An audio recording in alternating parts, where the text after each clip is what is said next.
ഞാൻ ഈ യാത്രാമധ്യയാണ് ഈ വിവരം അറിയുന്നതും പല ദിക്കിൽ നിന്നും എൻ്റെ ഓഫീസിൽ നിന്നുമൊക്കെ വന്ന വീഡിയോസാണ് കാണാനും ഇടയായിട്ടുള്ളത്. വളരെ ദുഃഖത്തിലാഴ്ത്തുന്ന ഒരു സംഭവമാണ്. നാടിൻ്റെയും രാജ്യത്തിൻ്റെയൊക്കെ വികസനത്തിന് വേണ്ടി വളരെ ആത്മാർത്ഥമായി പണിയെടുക്കുന്ന ഒരു വിഭാഗം ഇങ്ങനെയുള്ള അപകടങ്ങളുണ്ടാകുമ്പോൾ നമുക്ക് വേണ്ടിയാണല്ലോ എന്ന് ഓർക്കുമ്പം ആ വേദന കൂടും. ഞാൻ ഈ കിട്ടിയ മെറ്റീരിയലെല്ലാം പ്രധാനമന്ത്രിയുടെ റെസിഡൻസിലേക്ക് അയച്ചിട്ടുണ്ട്. അദ്ദേഹം ഭാരതത്തിന് പുറത്തായതുകൊണ്ടും അദ്ദേഹത്തെ അത് ഇപ്പോൾ അറിയിച്ച് കാണും.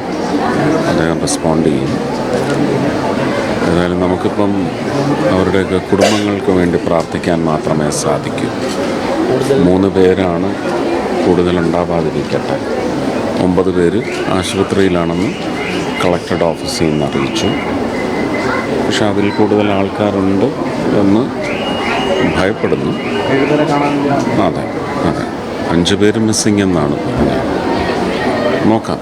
ഈ രക്ഷാസേന കൂടുതൽ അല്ല, ഒന്നും പറഞ്ഞിട്ടില്ല, ഒന്നും ആവശ്യപ്പെട്ടിട്ടില്ല. എനിക്ക് തോന്നുന്നത് ഇതിപ്പോൾ സംസ്ഥാന സർക്കാരിൻ്റെ ഒരു പരിധിക്കുള്ളിൽ അവർക്ക് മാനേജ് ചെയ്യാൻ പറ്റുന്ന പ്രശ്നമാണെന്നാണ് എനിക്ക് തോന്നുന്നത്. എന്താവശ്യപ്പെട്ടാലും അത് എത്രയും പെട്ടെന്ന് ഏത് ഫോഴ്സായാലും അത് കളക്ടർ പറഞ്ഞത് ഒരാഴ്ചയ്ക്ക് മുമ്പ് താക്കീത് കൊടുത്തതാണ്. മണ്ണ് മാറ്റണമെന്ന് പറഞ്ഞിട്ടും അത് മാറ്റിയില്ലെങ്കിൽ നമുക്കിപ്പോൾ ആരെയും കുറ്റപ്പെടുത്തിയിട്ടൊന്നും നമുക്ക് ദുരന്തം അല്ല ഇത് പാഠമാവണം. നമ്മളെപ്പോഴും അതാണ് പറയുന്നത്. ഇതിനി സംഭവിക്കരുത് എന്ന് പറഞ്ഞ് അവസാനിപ്പിക്കും.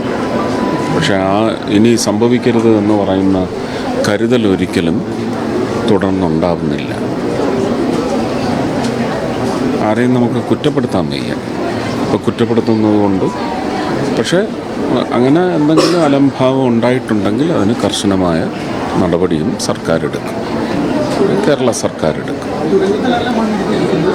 അല്ല അതെ അതെ അതെ ആ മണ്ണ് മാറ്റണം എന്ന് കളക്ടർ ആവശ്യപ്പെട്ടിരുന്നതാണ്.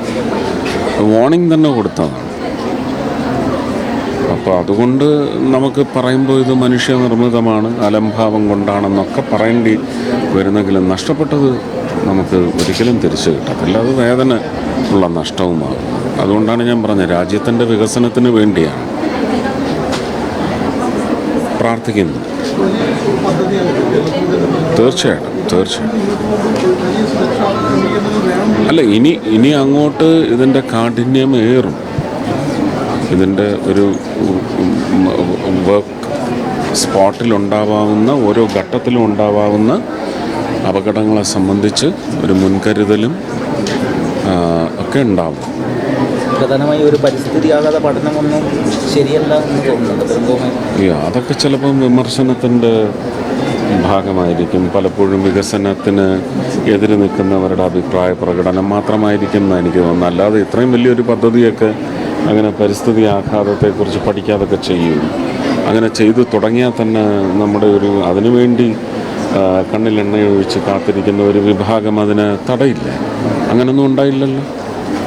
അപ്പോൾ അത് ബഹുമാനീയനായ മുഖ്യമന്ത്രി അതിനുള്ള സംഘത്തെ നിയോഗിച്ച് അങ്ങനെ എന്തെങ്കിലും പോരായ്മകളുണ്ടെങ്കിൽ അതിൻ്റെ ഒരു പഠനം നടത്തി എങ്ങനെയാണെന്ന് വെച്ചാൽ അത് ചെയ്യട്ടെ.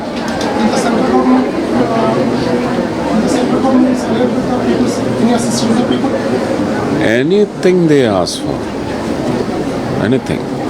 I think now it is perfectly under the control of the state government. If they need more forces, expertise, then they will definitely ask for it. And it is always there, assured. Definitely. It's a responsibility. It is.